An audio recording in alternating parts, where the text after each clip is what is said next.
Hello my YouTube family, कैसे हैं आप लोग। ये मेरा पर्पल का सेकंड ऑर्डर है, तो सोचा इसका भी अनबॉक्सिंग वीडियो आप लोगों के साथ शेयर करती हूँ। मैंने कुछ फाउंडेशंस मंगाए थे, तो सोचा आप लोगों के साथ भी शेयर करूँ।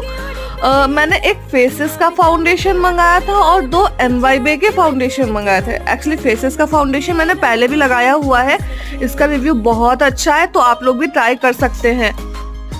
इसके साथ ही मुझे एक टाइनी सी मिनी सी लिपस्टिक भी फ्री मिली थी, जो बहुत ही ज्यादा क्यूट लग रही थी। और नेक्स्ट आते हैं हम लोग NYB के फाउंडेशन पे, सीरम फाउंडेशन 3 in 1।